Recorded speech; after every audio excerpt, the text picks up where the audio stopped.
Thanks again for joining us for this event. And now, please, welcome David Williamson.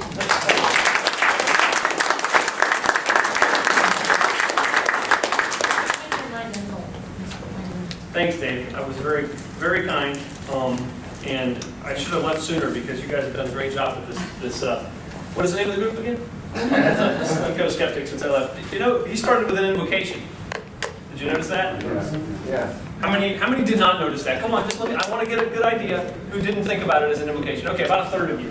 Some of you might have been primed to expect that the way things have been going in the news in the state. But that was an invocation that he started with. I'm not going to read it again because it'll lose its brilliance after the first read. But that's one of the things we're going to talk about. I do apologize, however, that the last few weeks have been extremely busy, full of a lot of information that I'm sure you want more of. However, keep in mind that during those few weeks, I wasn't able to develop a presentation about what's happened in the last few weeks. So we will hit a lot of those things in Q&A. Okay, and I'll try to zip through what I have here, which is very relevant and very important, I think, to what we're going to be talking about in general, but it doesn't focus on the most recent events directly. But first, as I think most speakers are allowed to do, you get to plug something when you start.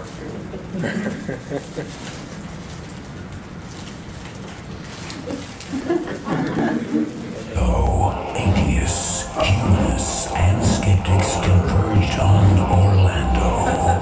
We know something about putting on conferences, and this is a great conference. On October 10th through 12th, 2014, comes the highly anticipated sequel to Florida Free Thought 2013, Free Flow 2014, featuring Lawrence Krauss. There's no one whose views are not subject to question.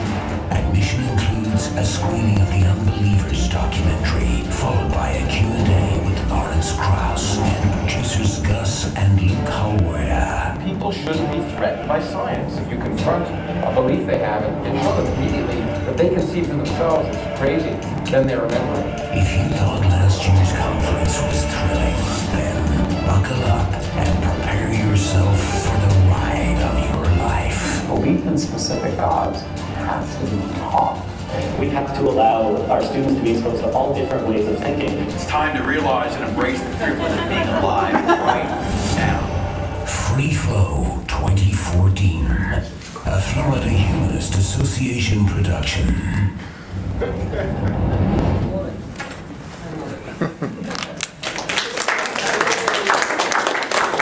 So, fortunately, a volunteer made that for us. This person does video editing and was asked to do that and was glad to do it. And what I would say that tells me that we have a lot of people and a lot of skills and resources in this movement. And if you have something to offer, I hope you'll consider donating that, whether it's time or money, and we'll talk more about that a little bit farther along. And that's not the thrust of my talk, but I think it's important to mention that, and I don't want to forget that this type of skill is not something that most of us in the room could put together, even if we put a big committee on it, right? It takes somebody with some specific skills to do that. So this is going to be a great conference. We're going to have an update from the Secular Student Alliance, the Secular Coalition for America, the Richard Dawkins Foundation. They're going to be there. One day sponsored by the American Humanist Association, and I think the other day will be sponsored by the United Coalition of Reason. A lot of great information, 2 full days, and a dinner with Lawrence Krauss if you want to pay the big bucks and sit at a table with him and just a few other people on Friday night. But let's talk about this now. No more sales pitch, at least till the end. First of all, this is dedicated to my friend Gary because he lives by the mantra of freedom above all other things. So we'll have more fun talking about that with him later. But, of course, everything in moderation, right? You don't want to have too much freedom. But I hope today to inspire you to act, or certainly to care more. You'll certainly care more when you leave, but I want to inspire you to act. And it's fantastic to be back here. You know, I'm not sure if you're supposed to be more nervous in front of people you know or more nervous in front of people you don't know, but I have to tell you that I'm becoming more comfortable in front of people, and this is a very relaxing environment for me. So I'm really glad to be here, and I think we'll have a good time. But before we talk about how to help, I want to tell you why you should help. We'll start with a few stories. All of these are true stories. The first story takes place right here in Florida. Just last year, it comes from Andrew Seidel, FFRS staff attorney, who I work very closely with. A mom, who we'll call Christine, has 3 kids in the public school system. Her youngest son was told to write a story about Christmas.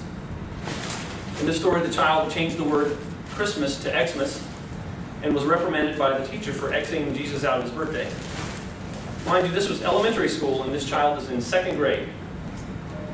And by the way, in case you didn't know, the letter X is the first letter in the Greek word for Christ. So that's why it's a legitimate explanation. It's also fun to use if people don't like it, but it's legitimate too. Maybe the boy knew that, maybe he didn't, but it seems pretty likely the teacher did not know that. So Christine's oldest son in another class was instructed to copy lines from the Bible in a public school as a required assignment. When the mom complained, successfully she thought, the teacher acquiesced and said, well, instead, you can use Dante's Inferno to transcribe. Now, when I first heard that, I didn't laugh, because I'm too young to have spent a lot of time reading this. I know many of you have, some of you have not.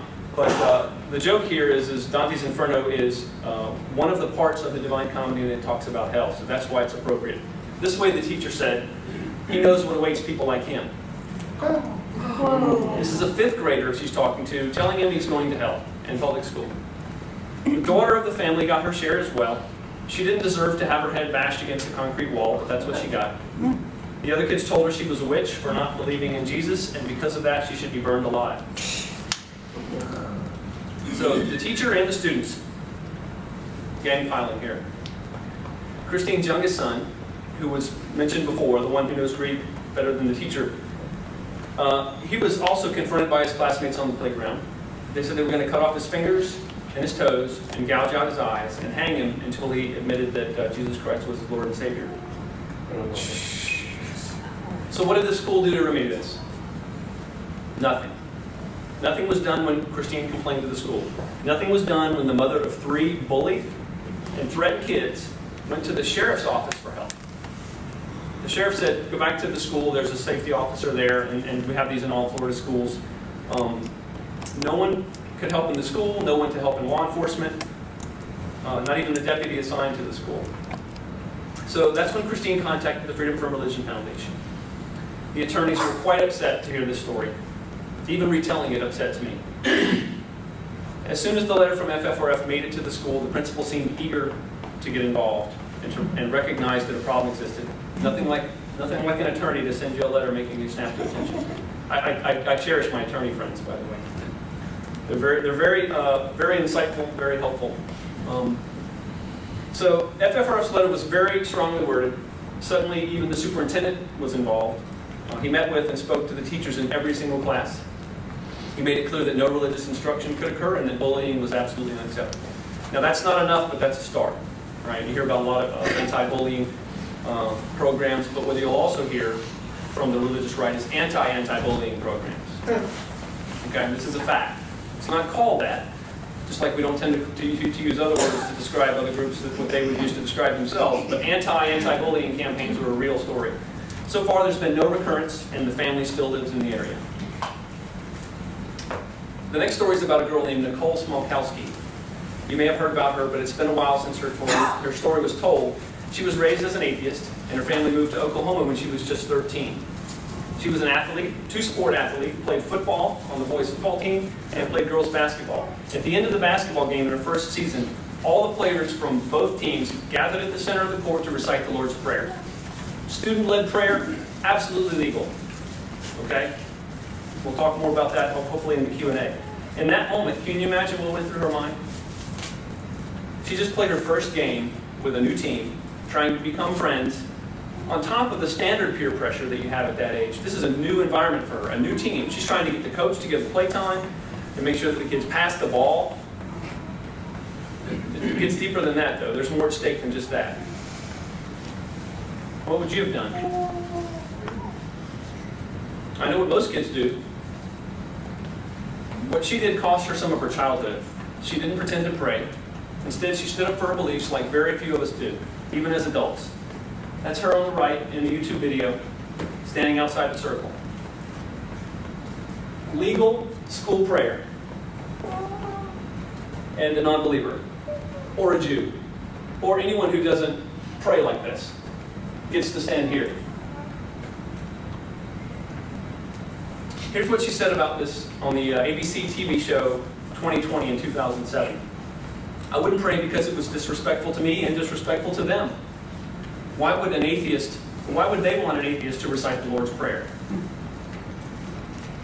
If I were a Jew or a Muslim or a Hindu, I would have a problem with that prayer. She did what almost no one else would do. She didn't go along by lip syncing and pretending to be a Christian, which is what most people do when they're not. She couldn't do that, though. She said that when she told her classmates that she was an atheist, their relationships changed. You know, they would call me a devil worshiper, she said. I'd walk the halls, and people would laugh at me, look at me weird, and stare me down.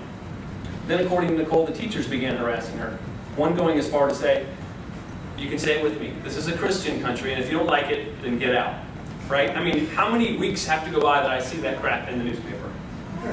You know why they keep quoting it? Because it irritates the shit out of me. And everyone else. And you know, the controversy sells newspapers, so I get it. It's funny, everybody asks, well, what kind of group do you have? And I said, well, it's a state-church separation group. We're activists. But by the time you get done doing this story, you'll call us an atheist group, so I'll just tell you to go ahead and do that. Because that's what they do. I don't use the word atheist. Well, let me take that back. I haven't used the word atheist up until recently when I talked to the media. However, that is the most commonly used word besides the in every story about what we do. But moving on. After finishing that first game, when she sat out the prayer, she was accused of stealing a teammate's shoes. The second year, after finally getting back on the team, after a long fight with the school, she played the first game of the season again. And again, she stayed away from the prayer circle, as any student has the right to do. This time she was accused of threatening to kill one of her teammates. Apparently these accusations made it easier to justify kicking her off the team. Once things got really tough, Nicole's parents began homeschooling the kids, and they finally moved out of state. Their lawsuit with the help of the American Atheists was successful, but some important formative years in her life were spent dealing with the kind of stress that few of us in this room will ever have to experience. Team prayer at public school sporting events happens all across the country in many different sports, especially football, right? We're hearing about this now in Orange County. Football certainly seems like a religion for some people, but in all seriousness, this should be concerning not just for non-believers, but everyone else in the community. This is coercion no matter what the purpose or intent, no matter whether it's adults or students doing it. This is coercion. This is how marketing works when you bully the people that you're marketing to. Hundreds of adults attend these games, and each team has a dozen adult coaches who often illegally pray with their teams in direct violation of existing law. With all these students involved, with all the adults that are involved in ignoring this, how can we expect students to stand up to it? Stadium full of people. Nobody objects. We know why. And it works. It's working. This next story takes place in the Orlando area. A first grader, let's call her Laura, earned an invitation to a formal awards banquet from her elementary school. You know, where the top students in the class go and get, recognized for the skills like to have, accomplishments, above and beyond performance, things like knowing the Greek alphabet, The event was scheduled at another school, and the cafeteria was double booked, so they had to make a change. So instead of postponing or finding another appropriate venue, they found a local church that was more than happy to host them. No problem, right? They just cater the meal at the church and no one will attend. Of course, the pastorpreneur is more than happy to have a bunch of parents and kids using his facility and not charging the school anything. There's benefits there. You could even call it an in-kind donation if you fudge the paperwork however you want. Here's a problem, though. A few of Laura's classmates couldn't attend. They were supposed to be honored and receive awards at that banquet dinner for their hard work. And they were not allowed to attend because of their parents' religion. Their parents' religion forbids them from entering the places of worship of other faith traditions. In this case, they were Muslims and Jehovah's Witnesses. Now, I suspect there's plenty of Muslims and Jehovah's Witnesses who have pretended until they got tired of pretending, or still pretend to this day, and do things that they don't feel like their faith allows them to do. But this is what happened. So these kids in a public school who have no conflict with their religion going to school couldn't go to a school event scheduled in a church. And these kids are not to blame. None of these kids, probably not any kid in elementary school, chooses their religion or decides for themselves what rules they can follow and break. They're not walking to this thing. These aren't high schoolers. These are little kids who have to be taken there. They can't violate their religious traditions voluntarily at that age. Second, they don't have to give up their rights of conscience to go to school, but they do when they have to go to another church. This problem was created not when these kids entered school, not when they earned the honor of an award, and not when their parents chose their religion for them, which is a completely other talk. But it's when the school, just for a moment, insensitively ignored a religious minority. And it happens all the time. Orange County is one of the biggest school districts in the country. Top 11, maybe top 10. We've got a 4-page unresolved list of problems in that one county because we're paying attention, that's why. Not because it's not happening anywhere else, because we're paying attention. And there are hundreds of parents that have concerns. Many of them are reporting them. And you know how they're reporting them? Anonymously. They're sending me an email from a made-up email address so they can send me an email and complain. I'm an atheist, but I'm not going to tell you who I am, but here's what's happening. Unfortunately, we found out about this particular violation too late. The FFRF wrote a letter, but not until after the fact. And the school board indicated it wouldn't happen again, but the only way we'll find out is if somebody tells us. We have to find out about these things before it's too late. In this case, the photos will never be taken, the memories never shared, and the day was chalked up to another loss for civil liberties. Here's just a few faces of the state church separation movement. See if you can figure out what all these folks have in common. It's not hard, don't worry. First, Jessica Ahlquist. Hopefully you've heard of her. In 2012, along with ACLU, she successfully sued her Rhode Island school where there had been a prayer banner. It only took 50 years for somebody to say something. 50 years. No adult said anything to the extent needed to make something happen. 50 years. And a 14-year-old freshman took care of it. Now after that, before she moved away, I think she might have moved away, but after this was going on, the kids yelled the under God part of the pledge at her in the morning in school. The voluntary pledge was yelled at her because of this. Do I seem upset? Not you. Here's Zach Copeland from Louisiana, of all places. He started his high school. He started as a high school senior, fighting creationism in public schools. This is a photo of him on the NPR show Moyers and Company. Pretty nice for a student to be on there. He's been in MSNBC interviews, PRI, Vogue, New York Times, Huffington Post, Washington Post. This is the face of the state church separation movement, one of the leaders today. We met Zach at the FFRF conference last year. He's now at Rice University and still an activist. Ellery Shemp, one of our nation's first state church activists. In 1956, he protested the Christian Bible reading in school by reading what? The Quran. He made them mad by bringing the Quran into the school and reading it instead of the Bible. He's an atheist. What was he going to do? What was he going to bring in to read? How was he going to bother him? He bothered him by bringing the Quran in. It would bother him today, wouldn't it? It was an uphill battle for sure, but with the help of ACLU, won a landmark Supreme Court decision. In fact, the same decision was merged with Madeleine Murray O'Hare's case at that time. Ellery is still an activist. He's a leader in one of the chapters of the Secular Coalition for America, the state groups. We met him at the 2013 convention at FFRF as well. Kylie Wilson is from a rural high school near Asheville, North Carolina. In October, this last year, she tried to start a Secular Student Alliance Club, and that's a national organization of student clubs. It got up into the hundreds at its peak just a little over a year ago. It's kind of backing down, as you can imagine, with student groups.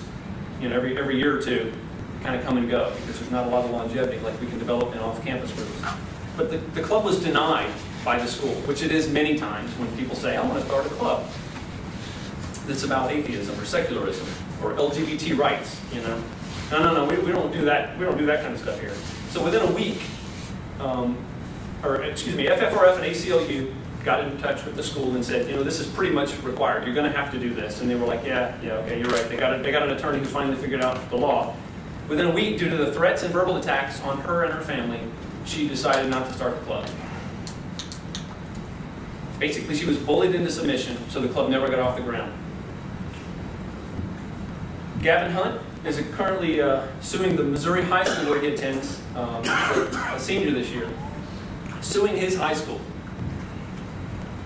He, along with the American Humanist Association, are objecting to Christian devotional prayers led by teachers during classroom time.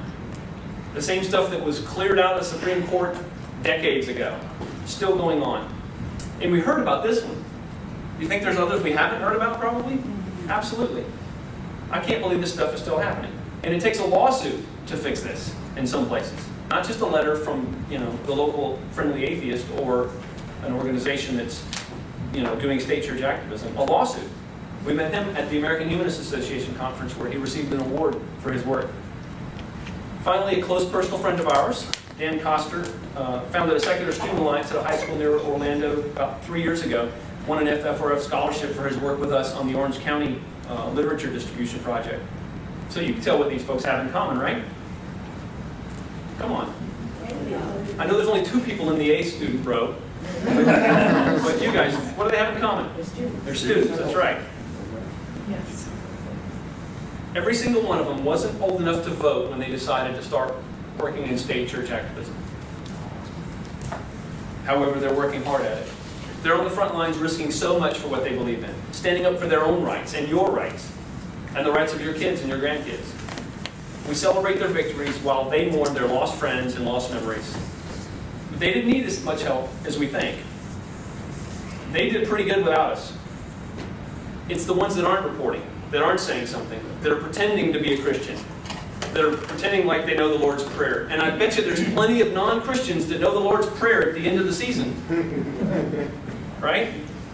In fact, I think that's the same chapter of the Bible that tells you, Matthew 6, to go in the closet and pray, and not pray in public. I'm not sure, though. I'm no biblical scholar. It's the ones that aren't asking for help that we need to fight for.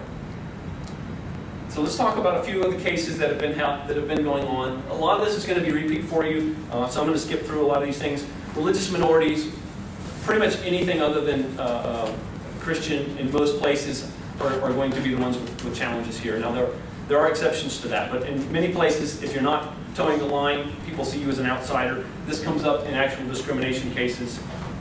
Limited public forums like the one at the Orange County Schools. If a government says you can put something sectarian, whether it be Christian, Jewish, Muslim, anything, if you do something on public property, they can say, oh, it's a limited public forum, so anybody can do it. Well, that's why we have a 10 Commandments monument next to an atheist monument in Stark, Florida. And that's what we're arguing in Orange County Schools about being able to distribute Bibles on tables without somebody in the room. We're saying, well, you need to let us in as well. That's a limited public forum. So you either have to let everybody in or no one in when it comes to that. Church discounts, these make the rounds pretty regularly. The 1964 Civil Rights Act covers religion in addition to other minorities. So you're not allowed to offer a discount for church attendance or for prayer or for bringing in a bulletin from a church. It's simply not allowed. And that's easy to deal with most of the time. However, there's, it's not as big of a target as the government. So it's not quite as often that it becomes a big deal. Usually a business will back down, but I don't even know of a lawsuit that's happened on this, but I haven't studied the issue that much. And the school vouchers, right? That's a big deal. We just saw a lawsuit filed just last week, and it seems like everybody's piling on to that, so we'll see how that goes. The majority of the money that is being spent in exchange for the state taxes that are coming out of the donations from businesses, and that sounded really contrived, didn't it? But that's how it got to be legal so far, was because it's contrived. Instead of directly removing money from the state, they're saying a business can donate to a fund, and they'll offset their taxes by that money. So it's been legitimate. But this past month actually, they said, you know what, enough's enough. There's too much money that's being siphoned off, and they're not just having low-income students. Now there's middle-income students that are eligible for these vouchers in Florida. And then, of course, if a government agency, like a metro authority or transportation authority, has an ad program, they cannot discriminate based on viewpoint. Okay, so they have to serve the public equally, and that's why you'll see some buses with religious messages and some of the Coalition of Reason campaigns as well. So, electioneering from the pulpit, which recently was kind of maybe decided by the IRS's work with the FFRF suing this last month. They said, okay, we're going to start investigating churches again. Whether that ever happens, we'll see, but the FFRF has the right to refile that lawsuit. Churches are not allowed to endorse candidates. They can talk about issues, but they cannot spend a majority of their money talking about those issues. And it's deeper than that. But if you see any church or religious organization talking about voting for a candidate, you need to deal with that as a state church violation. Parsonage exclusions. People that run secular organizations like the FFRF, American Atheists, are not eligible for a parsonage exclusion from their taxes. 501c3s spend money making sure their business is legitimate, accounting, paperwork with the state and federal government. That does not have to be filed by churches. Okay, there's a disparity that's being worked on in some fronts. Of course, religious monuments subversively used as war memorials, Ten Commandments displays in public squares, Oklahoma State House, etc. You'll hear about the Satanic Temple trying to put a monument there in Oklahoma, which I think is brilliant. I email regularly with the folks at the Satanic Temple because they are state church activists. Okay, so they're on our side when it comes to these things. However, I don't think I'll be getting photographed with them, hugging anytime soon because of the political, or I should say the media concerns there. However, there are partners when it comes to making sure we keep religion out of government. Not because they worship Satan either. That's a whole other talk. I'm not going to offer that one. And of course, what would the holidays be like without Bill O'Reilly's War on Christmas? I mean, that's like better than Christmas music and the smell of the Christmas tree in the house, I think. And religious displays are part of that. So religious displays are still happening. They're happening and going unreported. Government prayer. A lot of that's been talked about recently with the Greece versus Galloway decision that came out in May 5th. I'll never forget that date. Before that, we had a Marsh v. Chambers decision from 1983 that would not allow sectarian prayer in legislative meetings. That has been construed to be the same as local government meetings. However, there's pretty much been sectarian prayer in a lot of ways over the years. And most recently, it was decided that we need to let everybody in or have no one in, and that's what we're fighting in Central Florida right now. And you might have heard about Brevard telling us, no dice. We asked to do invocations at Brevard with members in that county, and they sent us a letter. We just received it last week that said, nope, you can't do it. So we're working on trying to come up with a resolution there that, ideally doesn't involve litigation. However, that's sometimes how you have to resolve things. Coaches. You guys heard about the chaplains in Orange County? How many heard that story? Okay. Because I was wondering how far-reaching it was. Bobby Bowden talked about it on Fox News last Wednesday or something the week before. That was actually a story that was generated by our activism in Central Florida. We had one person anonymously in October last year call me up and said, there's a church advertising at our student event this afternoon.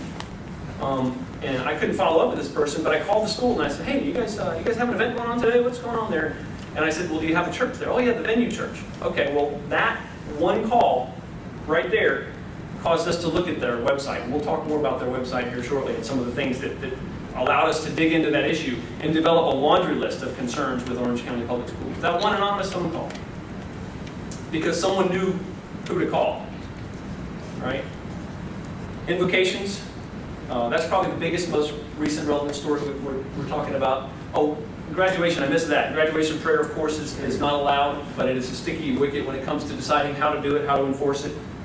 Not sure why I have the word, school prayer. That's obviously one we talked about earlier with one of the cases of the students that are suing. National Days of Prayer, not allowed to be endorsed by government funds. Now the notorious cases, the cases it seems like will never be won. Under God is probably going to be in the pledge for much longer than it takes for this to become a majority atheist country. That's my prediction. And when I say atheist, I don't mean admitted atheist. I mean actual atheists, of which there's probably 10 or more % of those in the country right now by my definition, and I don't claim to run anybody else's labels by my definition, but that's what I mean. In God We Trust, of course, is everyone's favorite. So, now those were the issues that we deal with as secular state church activists on the whole. These issues, everybody cares about, right? These are the big issues. These are state church issues. State church separation is the reason these things are not simple, because religions are telling people different things about these issues. And who do we see on the opposite side of these issues? The religious right. That's pretty much who is arguing against these things. Not exclusively, but pretty much.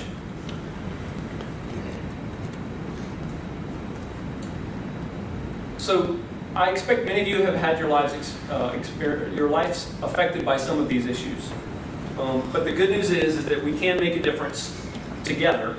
We can prevent some of these things from happening. We can follow up after they do happen. And I know this because we are doing it. I'm seeing it happen. And it doesn't take a village to do it. It takes a few interested people to get the ball rolling. We can make it easier for those who can't step up, who can't come out and say, what about me? What about my beliefs? For far too long, people have thought about their privileges as their rights. And when somebody comes along and reminds them, what about me? Who cares about you? We're a democracy. We're not a pure democracy. I talked about this yesterday at the Winter Garden meeting, which I meant to talk about before we started, but people got up and said, we're a majority of Christians here. And I turned around to my 2 black friends that are in my organization and said, did you hear what he just said? He said that the majority rules. You know, and we were joking about how that just doesn't make sense. Where would we be if we were a pure democracy when it comes to women's rights, minority rights? How slow would the process be? We would still be dealing with those issues if we were a pure democracy. You cannot democratically remove someone's rights.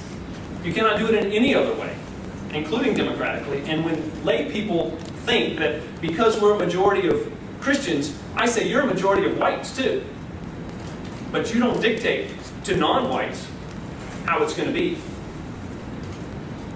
They have it absolutely backwards when they think that the first clause of the First Amendment, the free exercise clause, which is the second clause of the First Amendment, tells them that it's their right to decide these things as a majority. The state does not have that right. People have the right to free exercise. Now, Hobby Lobby does, but you know that's a whole other issue, which is being much more muddy. So the point here is, we need to do something.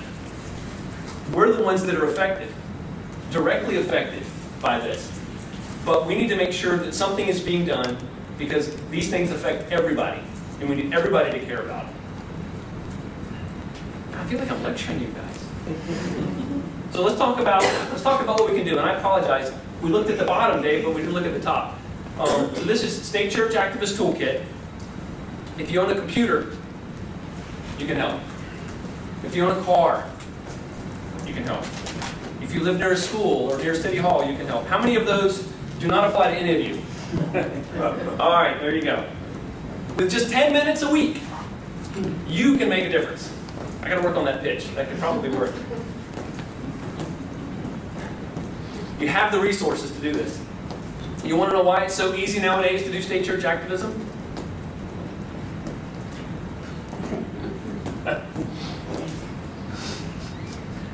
I promise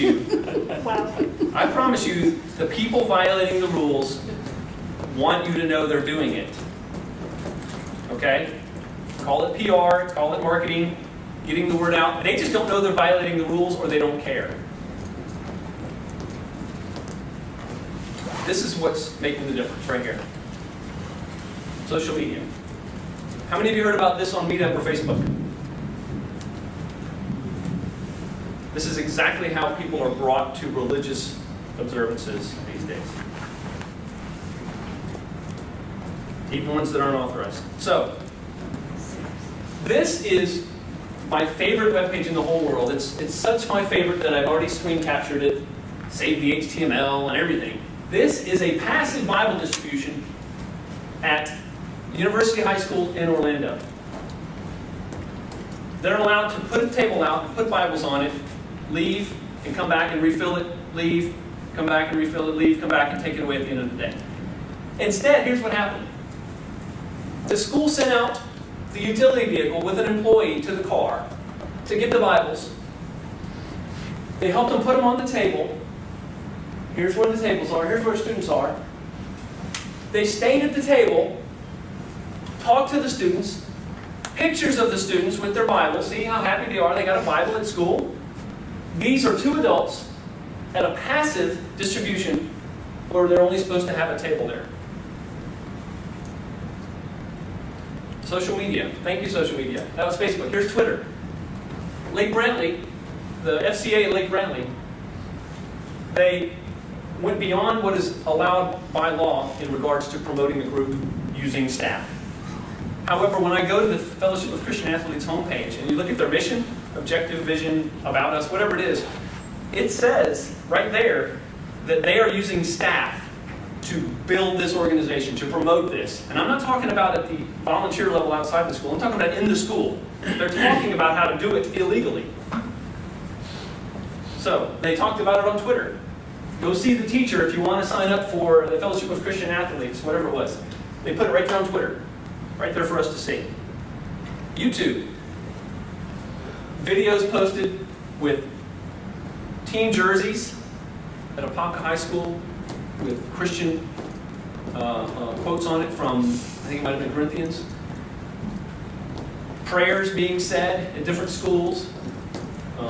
They have a team chaplain. They did in 4 schools up until last week in Orange County. YouTube videos show these things. Oh, that video's been removed, but guess who has a copy? You do. I've got 2. So the fact is that government employees, elected officials, religious charities, and especially churches are keeping us all well informed about what's going on. Either they don't know any better, or they don't think anyone will notice, or they don't care. We're watching. We're watching. And I need you guys to be watching too. If each of you just watched one school, we'd have all the schools in Sarasota taken care of. Well, maybe not all of them. There's a lot of schools in Sarasota. But that's where you guys come in. You can do this. Each high school has student clubs with rules that they must follow. Not just religious clubs. Every club in a high school that's not a curriculum-based club cannot have support from an advisor beyond making sure the kids don't burn the room down. That's pretty much what an advisor does. Sports teams have their own pages, managed by a coach or another employee or a parent or a booster club member. The administrative or guidance office staff or even the principals and even school board members, they have their own pages. A quick sidebar here. That video that we were talking about a moment ago was actually shot on campus at a Seminole County high school for a church. Yeah, so that was a church video, not a sports team video, but that was just a sports section of it. It was shot at a school, apparently during school hours, with the chairwoman of the school board, the principal of the middle school, and the mayor of the town the school was in. This was the content of this video, and not just them sitting there doing their job. They stood there and talked to the camera and told you how cool church was and why it mattered and why they needed to have a church in that school. And that school has a church in it every Sunday. And we'll talk, I think, a little bit more about that, but it's a very deep issue. The church is involved in schools. I'm sure you have that here as well. But the point is that social media is where you can find out a whole lot about what's going on. Whether you're watching a church that's in a school, whether you're watching a school, whether you're watching a club, a sports team, even the newspaper. You know, one of the pictures I think I showed was a screenshot from a video clip from a few years ago that they used to put the background of the score, right? There was a prayer going on with an adult in it. It was on TV, right? They must not have known any better. So anyway, there's ways that we can find out what's going on here. If you can just spend 10 minutes a week looking at social media for these organizations or for these clubs, you don't even have to open an account on Facebook to go to these pages, okay? One of the things that I want to do in our area, and I've started to until everything blew up in the last several months, was to develop a list of all of the social media pages associated with a school. right? The main school page, the booster page, the alumni page, the team pages, all the club pages, and if I can put that on a document, I can give that document digitally. Obviously, paper copies won't work as well for links, but if I give someone that document, or just send them all those links once a week, click on those links, or a few of those links, team up with somebody, look at all the links on that school page, and just see what's going on. Now, we will develop a list, ideally, in time, of which ones are problematic, which ones aren't. We may have insight. There may be a church at a school. We may be more concerned about that school than another school. But the idea is if we can reduce the promotion of their illegal activities, we can reduce the illegal activities that are happening. And this is information that's out there. You're not having to go to church to get this. So we'll talk about some of these photos here. Let me see what I'm looking at here. Okay, so this is the Venue Church in Apopka. That is Pastor Todd Lamphere, who is the pastor of this school the pastor of this team until last week. He has on his, I don't think it's there, he has on his page of the website that he has been the chaplain of 2 previous high schools. So he's proud of this. Here's the day the video was shot at South Seminole Middle School, where there is a new Venue Church. So that's the second Venue Church. That's the mayor of Castleberry on the right, the chairwoman of the school board, the principal of the school. They're all Christians, by the way, in case you weren't sure. This is the pastor at South Seminole Middle School, and this is the pastor at Apopka High School. We've got significant complaints outstanding with the way they're handling their relationship with the church. We do not want them to be kicked out of the school. I want to make that clear, because that is not something that we can ask for. That is legitimate. However, I don't know that I have the image up here, but this church, the Venue Church, has in their mission to plant a church in every Central Florida school zone in the next 10 years. Now, do you know what's in a school zone other than asphalt and kids? A school. They're not putting a church across the street, people. They're putting churches in the schools, and they want people to step up and be the pastor in every school in Central Florida. Here's Pastor Lamphere praying with the bowling team. I think that's the bowling team. Yeah, bowling team, state champs. Let's pray. I think he's the chaplain of every team at the school, actually. This is an Orange County School Board member at the first fundraiser for the Venue Church a little over a year and a half ago. Now, this is allowed. I'm not telling her or you that this isn't okay. I'm just telling you this is happening. And how do we know? Facebook. Now we know to be aware of the Venue Church, to be aware of her activities, just to make sure they're towing the line. I don't know if you can read that. Prepare for glory, 2 Corinthians 4:17. How did we find out about it? Facebook. That sign was removed last month. This is church on Sunday morning at Apopka High School. The bowling team again. There's the coach of the bowling team, and there's the bowling team, and there's the pastor. Nothing obligatory about going to church that day, right? Except the coach is there, and we're honoring the entire team. I know you guys see through this, but it's frustrating to me that nobody else seems to understand that this is coercion. And that's why it's illegal. The church being there is not illegal. The bowling team being asked to come by their captain, by their coach, that's the problem. On the back of the shirt, not by might nor by power. I thought that sounded kind of holy, so I looked that up. And I didn't thumb through the Bible. I typed in the internet, not by might nor by power. Boom. Tell me which quote that was from the Bible. Chapter and verse. Facebook. This is probably one of the most disturbing of all. I don't know who owns this backdrop. I don't know if that's a copyrighted logo, but this is the Apopka High School courtyard.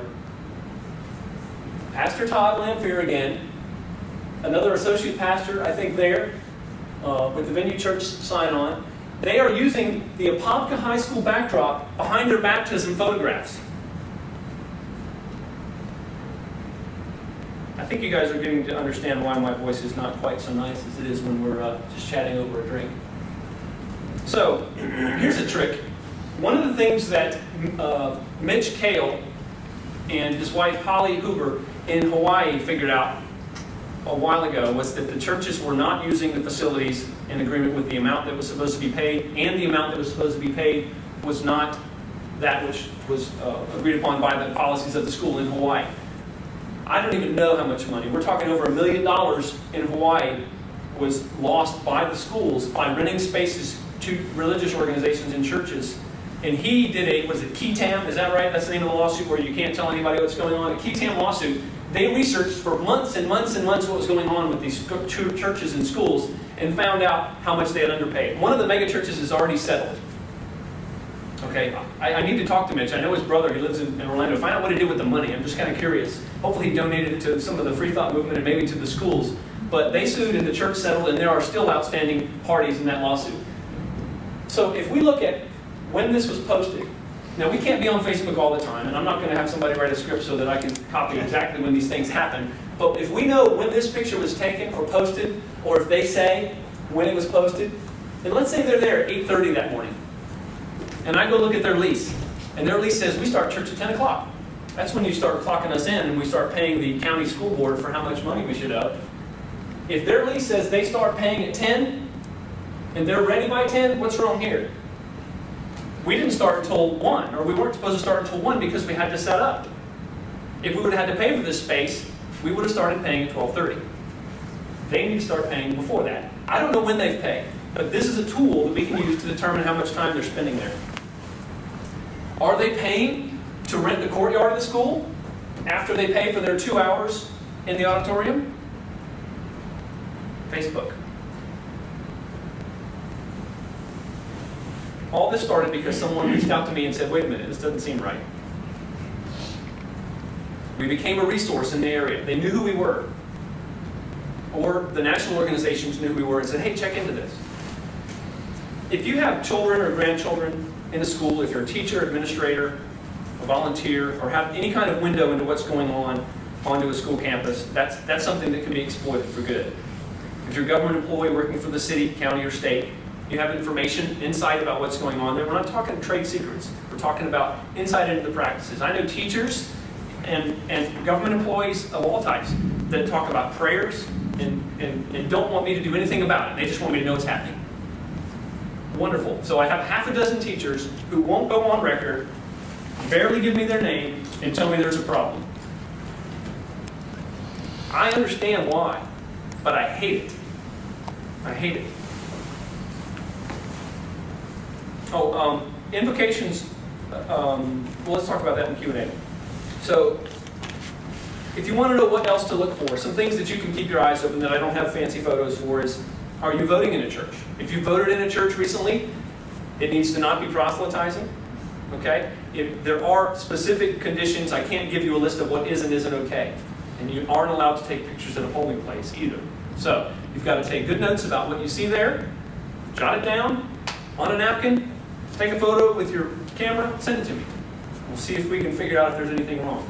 I don't know the details, I haven't studied this issue, but there are limitations to what they can and cannot have out. They certainly cannot have paraphernalia on the table. Here, take one, join us at church on Sunday. That is not allowed. Now, whether they have to cover up the crucifix, I don't have those things memorized. However, I would encourage you that if you're voting, either recently in the primaries or coming up in the November elections, make notes about the place that you're voting.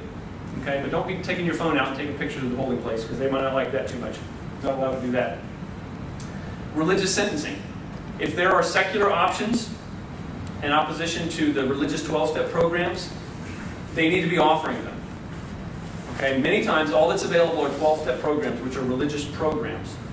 There are non-religious programs out there, and if you have some time, contact the court and say, hey, what are you offering to those that are sentenced that have addiction recovery issues that are being dealt with? Is there a secular program in this area? Yes, there is. I don't have it off the top of my head, but I know I can find it in a couple of minutes. So they need to be putting that in there. They need to be making sure that secular options are available. Holiday displays on public property. That's an easy one. Keep your eyes on that. Sometimes it's not right on public property. Sometimes it's adjacent to it to get around the rules. Keep an eye on that. Roadside memorials and religious signage. A few years ago, somebody planted a tombstone on the side of, I can't think of the name of the road, it goes by the Founders Club, planted a tombstone in the right-of-way because somebody in their family died there. I mean, this is a road hazard, a religious symbol, and there's a lot of reasons that should not be there. Okay, and this is not about sensitivity to someone dying. This is about the public good. Okay. As a result of that, as I understand it, the county made rules, grandfathered that in, so now rules exist in Sarasota County, and they probably exist in many places. But if you see a roadside memorial, look into it. Find out how long after someone passes away on the side of the road that is allowed by the rules. Are there any rules around it? Right now, that's a touchy one. You don't want to be on the front. You don't want to be on the front of the paper complaining about someone's memorial site on the side of the road. But this is a state church issue. Day of prayer events. There was 5 of them that we addressed in Florida because they were on a website for the Day of Prayer. The website for the Day of Prayer, nationaldayofprayer.org, it had a website and an email address and a phone number for somebody at the city. That is so easy to deal with.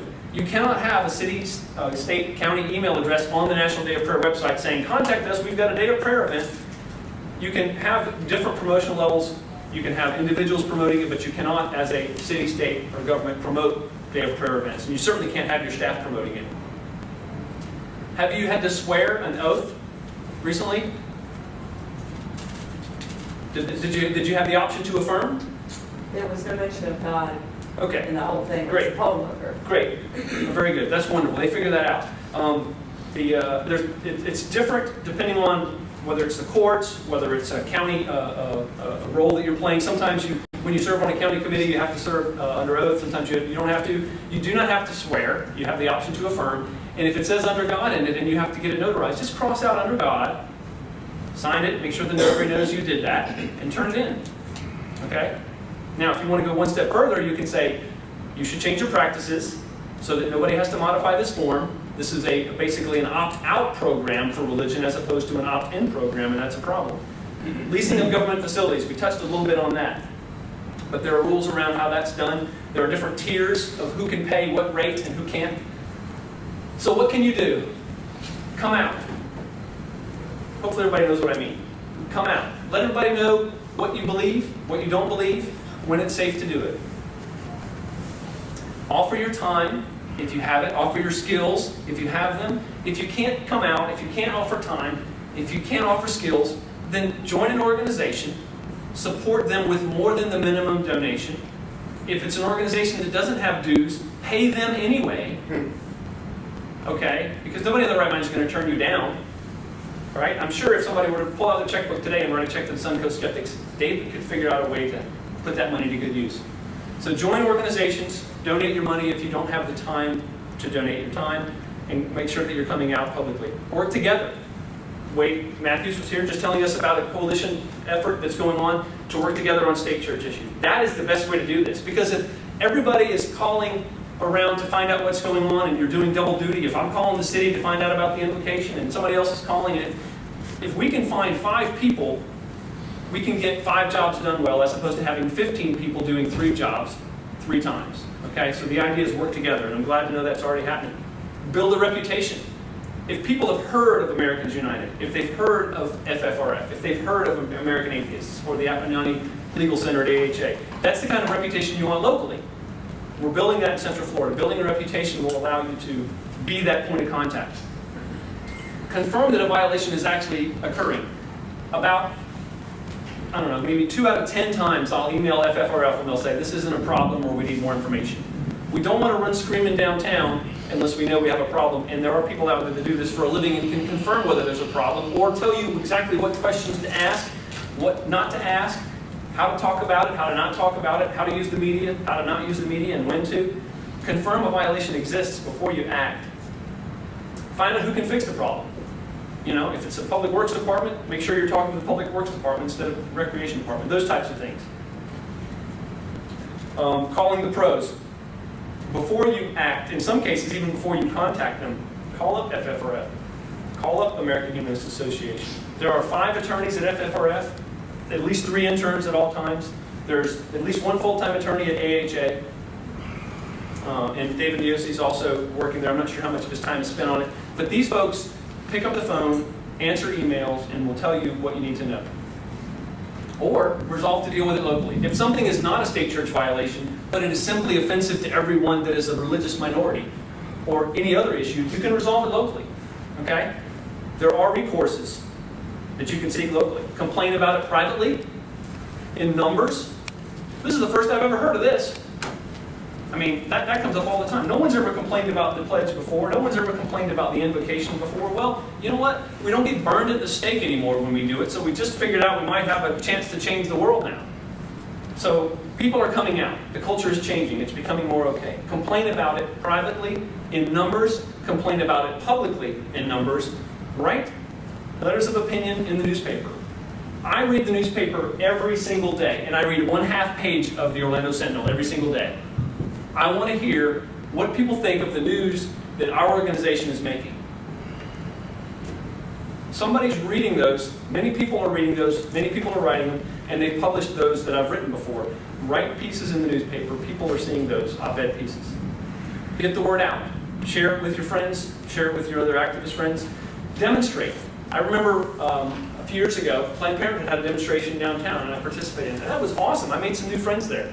Getting out and doing a demonstration is really hard when you're holding up a flag saying, I don't believe in God. That doesn't happen. That doesn't happen. But there are other ways to demonstrate, and you have allies. You have allies in other organizations. National Organization of Women, League of Women Voters, Planned Parenthood. There are plenty of people that care about those issues, and those are state church issues. So once you find a problem, there are many national organizations who will help you. But like I said, find local allies to work with. Local humanist, atheist groups, I know of probably the same ones that most of the leaders in this room know about, but I'll tell you, there's a chapter of Americans United. There's a chapter of the American Civil Liberties Union, which obviously has a much broader scope, but they have attorneys that are interested in these issues. There's a humanist group in Sarasota. There's a humanist group in Charlotte County. There's a humanist group in Venice. There's a local atheist group, the Sarasota Manatee Atheist and Secular Humanist, which spells SMASH, which is awesome. And then there's the Suncoast Skeptics. And I know there's at least one secular recovery organization, not for activism, but you need to know that there are people that can help with secular addiction recovery in the area. Here are the national organizations that are there to help. I'll give you my take on this. The ACLU at the national level has not been that involved in what we've done. However, I'm getting emails and calls from their local chapter. Whenever we make the news, ACLU shoots me an email. Are you guys going to sue?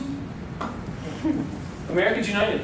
I mean, I'm on email speaking first name terms with their legal team because we're making news. American Atheists, not a lot of legal activity. I think they do more about normalizing the word atheism, and they do more for media hits. They're trying really hard to make sure that people know that there are atheists in the world. Not as much legal activity. American Humanist Association has an Napa County Legal Center. Monica Miller is the full-time attorney. David Yosi is the director of that department. And as I said, FFRF has 5 attorneys. We're a chapter of the Freedom from Religion Foundation, and we're an affiliate of the American Humanist Association. Now, almost every one of these has something on their website about state-church separation. There are resources there. My favorite, and it's probably because I've used it so much, but it may be my bias, FFRF has a state church Q&A page, which is amazing. I still refer to it. I don't know everything I'd like to know there. A phrase we've been hearing a lot about recently seems like is religious liberty. Not always from people we would call our allies. Rob Boston from the Americans United for Separation of Church and State had this to say about religious liberty. Too many people believe the concept of religious liberty is a sword to use against others, not a shield with which to protect themselves. Too many people believe their faith makes them the logical candidate to tell others how to live. Too many people believe their religious beliefs give them the right to ignore laws they don't like. The solution to this problem, he says, will do much more to resolve a state church dispute. Excuse me, let me read that again. The solution to these problems, he says, will do much more than resolve a church-state dispute. They will determine what type of society we are, or what type of society we're striving to become. I challenge each of you to endeavor every day, in your own way, whatever you choose, to be a part of the change. Whether it's change here, whether it's change in environmental issues, whether it's change in women's issues, be involved. Find something that you're passionate about if you haven't already. Whether you do it on the front lines or behind the scenes, It's up to you. But nonetheless, do something. You can make a difference, and you will. It's happening already. The more people that want to make a difference, the more people that care, the more support we have, whether it be time or money, will make a difference. No breach in the wall of separation is too small to demand our attention. Thank you.